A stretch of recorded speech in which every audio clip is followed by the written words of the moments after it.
A maioria dos pais, professores e alunos espera de uma escola pública ou particular que seja um ambiente seguro onde todos possam ensinar, aprender e conviver em harmonia. Mas no Brasil, a violência na sala de aula tem muitas vezes substituído a educação, como revela uma pesquisa da Organização para a Cooperação e Desenvolvimento Econômico. Líder de um ranking nada positivo. É assim que o Brasil foi classificado pela Organização para a Cooperação e Desenvolvimento Econômico. A OCDE tem sede em Paris e fez uma pesquisa em 34 países, ouvindo 100 mil professores. O assunto, a violência que eles sofrem dentro da sala de aula. No Brasil foram ouvidas 15.348 pessoas, entre professores e diretores de escolas de ensino fundamental e médio. O resultado foi alarmante. 12,5% deles, ou 1.918 entrevistados, confirmaram já terem sofrido algum tipo de violência cometida pelos alunos dentro das escolas. Na sequência do ranking estão a Estônia e a Austrália. As agressões não são somente físicas, elas também são psicológicas. A mesma pesquisa revelou ainda que o tempo gasto pelos professores para fazer os alunos prestarem atenção no que está sendo ensinado corresponde a 20% do tempo das aulas. O último caso grave de agressão aqui no país aconteceu em Santa Catarina, quando a professora Márcia Frige levou um soco de um aluno de 15 anos ao pedir para o estudante colocar o livro em cima da carteira. A vítima registrou o boletim de ocorrência e o jovem foi apreendido 4 dias após a agressão. Estes índices negativos fizeram a Comissão de Educação da Câmara dos Deputados criar em 2013 um Plano Nacional de Prevenção e Violência contra Educadores, o PENAV. O objetivo é discutir o combate à violência contra os professores e agir tanto na prevenção quanto na repressão a estes atos. Para o representante do Sindicato dos Professores do Distrito Federal, é preciso fazer mais, agindo dentro e fora das escolas. É preciso ser feito um trabalho muito grande de valorização da educação. A partir dessa valorização, os espaços serão respeitados, as pessoas nesses espaços, os estudantes, os professores serão respeitados.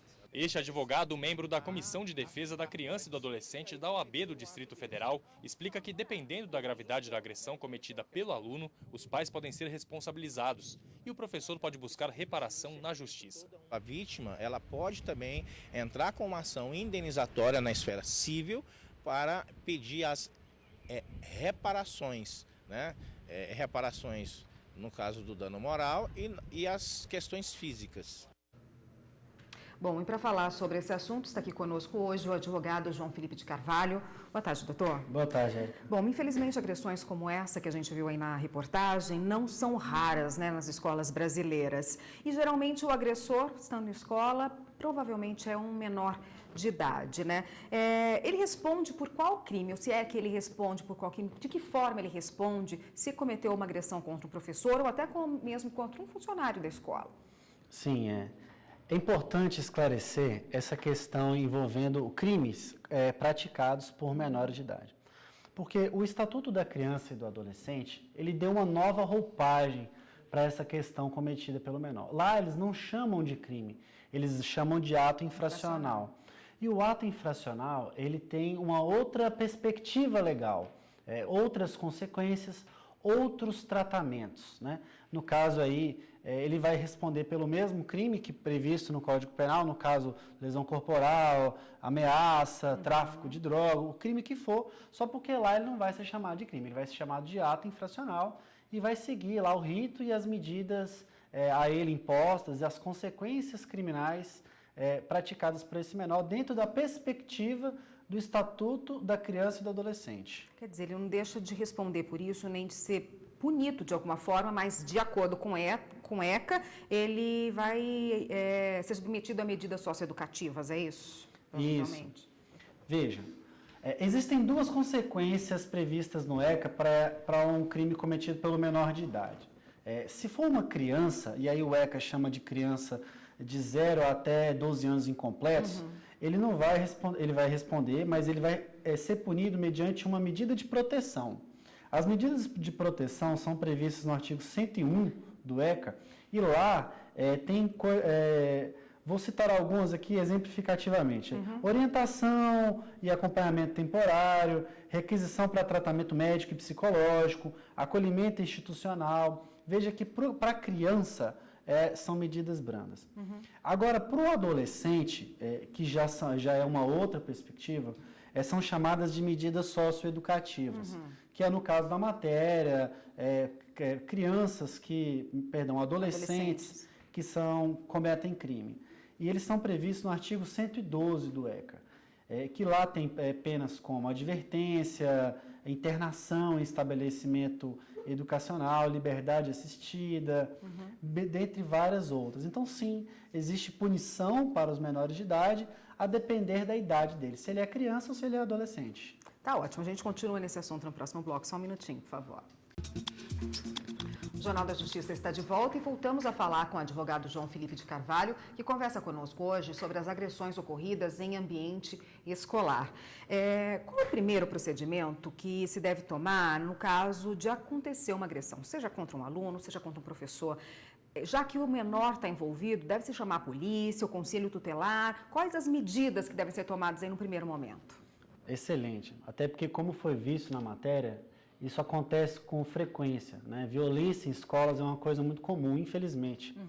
Mas a primeira medida a ser tomada é chamar a polícia. No caso de grandes capitais, existe a polícia especializada. A gente chama elas de DCA, né? É a Delegacia da Infância e da Adolescência.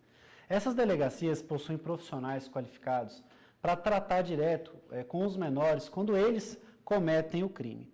Quando, no caso, o crime for cometido por um maior de idade dentro do ambiente escolar, o procedimento é como se fosse qualquer outro crime. Você chama a delegacia lá competente da região para fazer a investigação. O procedimento, quando envolve um menor de idade, ele é igual ao inquérito policial de um maior de idade. Ali, no caso, ele vai ter proteções, por exemplo, ele é ouvido com acompanhamento do seu pai, o responsável. Caso seja necessário, nessas delegacias especializadas, elas possuem um psicólogo, uma pessoa para acompanhar aquele depoimento, para que aquela criança não seja submetida a um tratamento desumano ali, ou agressivo à sua qualidade de menor de idade, né? Existe responsabilidade da escola também no caso de agressão? Veja, quando essa criança ou adolescente ela comete um crime contra uma professora, contra um servidor, contra um funcionário da escola, aquele professor vítima, aquela vítima, servidor da escola, que seja, ele está lá trabalhando, Então, sim, existe responsabilidade no âmbito civil, no âmbito criminal, que ela pode se ressarcir. Veja que uma das penas, no caso aqui chamadas de medidas socioeducativas pelo ECA, prevista no artigo 112, inciso 2, é a reparação do dano. Então, assim, essa vítima, ela pode acionar tanto o menor que cometeu o crime, que quem vai pagar ali no caso é o pai, dificilmente o menor de idade tem rendimento para custear uma indenização, e ele também pode acionar a escola, que foi responsável porque ela está trabalhando, então ela tem aquela proteção. Essa escola, lembrando, seja pública ou privada. Se for uma escola privada, ela vai mover uma ação ou pedir a indenização para aquela instituição de ensino privada. Se for pública, ela vai pedir diretamente para o ente federativo, no caso ligado àquela instituição de ensino pública. Se for município, município, se for estado, o estado, união, etc.